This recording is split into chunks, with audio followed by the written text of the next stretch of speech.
एक बार की बात है, रतनपुर नाम के गांव में मीठी अपने पिताजी उमेश और सौतेली माँ रमा के साथ रहती थी। उसकी सौतेली माँ उससे बहुत काम करवाती। मीठी, कुएं से पानी लेकर आओ। हाँ माँ, अभी लाती हूँ। रास्ते में धूप से बचने के लिए वो एक लीची के पेड़ के नीचे खड़ी हो गई। तभी उसका ध्यान लीची के पेड़ की तरफ गया। लगता है इसको पानी की जरूरत है। मैं आज इसमें थोड़ा पानी जरूर डालूंगी।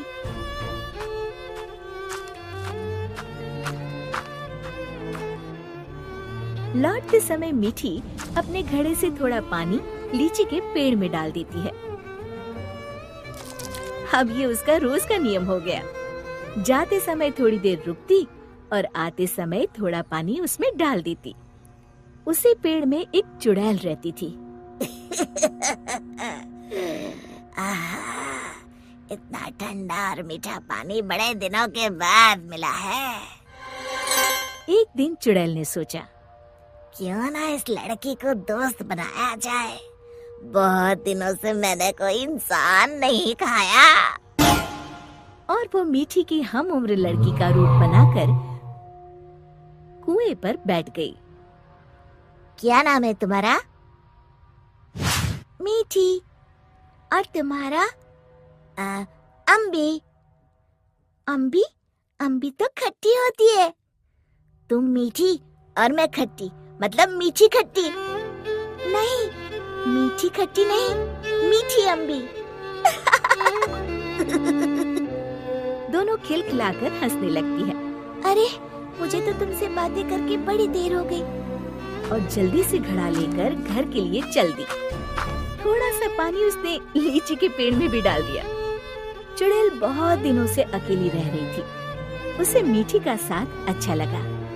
वैसे मीठी अच्छी लड़की है, क्यों ना इसे अपनी दोस्त बना लूं।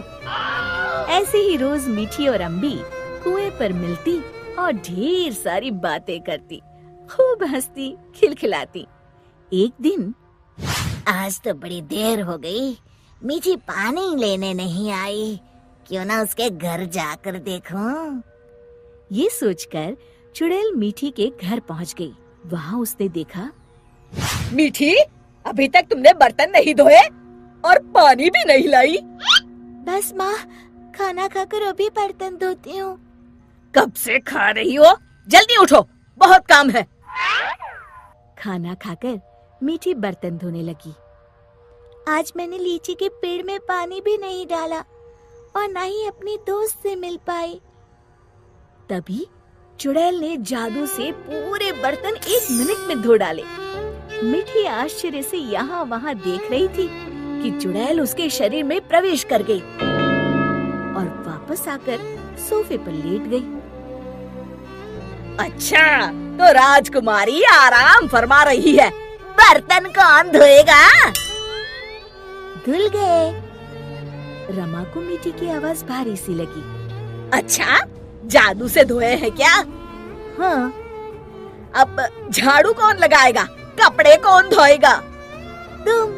और कौन? अच्छा, तो मुझे जवाब देती है। ये कहते हुए रमा ने मीठी का हाथ पकड़कर झकझोर दिया। पर मीठी रोज की तरह रोई नहीं, तो रमा को और तेज गुस्सा आ गया।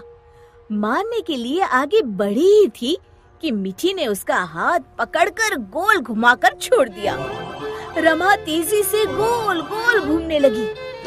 कुछ देर तक घूमने के बाद रमा ने एक बार फिर हाथ उठाने की कोशिश की। इस बार एक धक्के में रमा घर के चारों कोनों में टकराई और फिर एक कोने में जाकर गिर पड़ी। अब जाकर कपड़े धो। जाती हूँ। वो आराम से सोफे पर लेटकर टीवी देखने लगती है। थोड़ी देर बाद रमा कपड़े धोकर कमरे में आई। जाओ, जाकर झाड़ू पोछा करो। रमा कुछ बोलने ही वाली थी कि मीठी की लाल लाल आंखें देखकर डर गई। लगाती हूँ, अभी झाड़ू लगाती हूँ। इतने में मीठी के पिताजी आते हैं। उन्होंने पहले कभी रमा को काम करते हुए नहीं देखा था। रमा, तुम काम क्यों कर रही हो? मीठी कहाँ है? रमा जोर जोर से रोने लगी और उंगली से इशारा किया जहाँ मीठी आराम से लेटी हुई थी। मीठी, मैं क्या देख रहा हूँ? मीठी के पिताजी उसका हाथ पकड़कर उसे उठाते हैं, पर मीठी को देखकर बुरी तरह डर जाते हैं और पीछे हट जाते हैं। ये देखकर मीठी के शरीर में घुसी चुड़ैल जोर जोर से हंसती है।